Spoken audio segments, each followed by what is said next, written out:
63-10 is the final. Michigan gets it done today, dominates Northern Illinois. Sam, I mean, we both picked them to win big, but not this big. We got to start with this Michigan offense. They rushed all over this Northern Illinois defense, up and down the field. Blake Corum, Hassan Askins, Donovan Edwards gets his first two career touchdowns.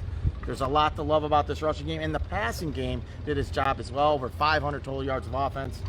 But I mean, I set it up for you, Sam. I mean, there's a lot to talk about here. Yeah, so the theme of this game, the objective, if you will, offensively, and we talked about it beforehand, was to work on the passing game.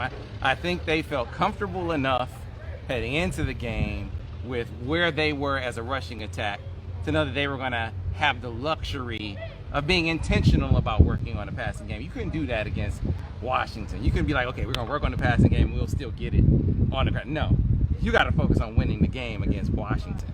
In this contest, it was obvious from the onset. I mean, it was a total mismatch up front. They obliterated. They absolutely destroyed Northern Illinois at the line of scrimmage. I mean, everything was working. I mean, they brought the counter back out. Pin and pulls were hitting. They were gouging them left and right. And so then if you're Josh Gaddis, you can take some shot plays. You can throw more on first down. You can focus on growing the confidence of the guys, or Cade McNamara's confidence, and then you can focus on growing your confidence in the passing game, getting those repetitions, getting a good taste in their mouths. They were able to do that today. So mission accomplished as far as that's concerned. I thought that was the biggest thing for this game. And then they made light work of them. I mean, when is the last time? It just feels like it's been a while. Maybe it hasn't been since Michigan absolutely beat up on a team they were supposed to beat up on.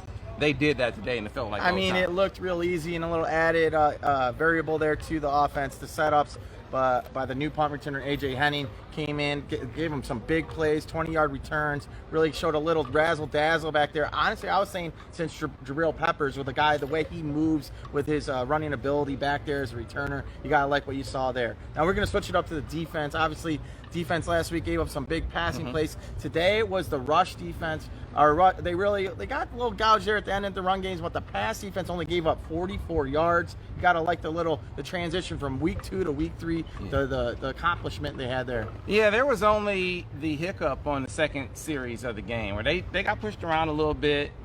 They got caught out position a couple of other times, getting stuck too far inside. They had some bad run fits in there. So just a little, I would call that out of sync for this team, because from that point on, I mean, I think they had 4 3-and-outs in the first. It would have been 4 3-and-outs were it not for that roughing penalty. But I think there are only like 2 first downs after that drive, after that field goal drive for Northern Illinois. 2 first downs, both fourth down conversions. One of those was the roughing. So, I mean, the defense, week after week, you really see them, I think, taking a step. Yeah, don't give a team like this life. And they had a little life in the second series, and then they snuffed it out. And I thought across the front, they really tightened up. Your linebackers, I thought Nakai Hill-Green had himself a day. Really love, the play that they're getting in spots from Junior Colson. Big stop down there in the red zone on the field goal. It was a 2nd and 10. He fits that run perfectly and really stones it. I thought that was the key play on that series to hold them to a field goal. So you're seeing some flashes from some young guys too. Just a really good thing. And I think another theme, and you heard Harbaugh talking about it after the game, he's talking about the chemistry on the team and team morale. I think that's a big deal. But the chemistry on the staff. I noticed that too, right? And he harps on, it's not the only time. He talked about it in the summer down at Big Ten Media Days. He said, there's more trust on the staff. The staff is trusting Josh, and Josh is trusting the staff, and they're trusting me, and I'm trusting them. And he kept saying it's really humming. It's hard not to see that as being an indicator of that being an issue, that being not as present in the past or last year as it is now.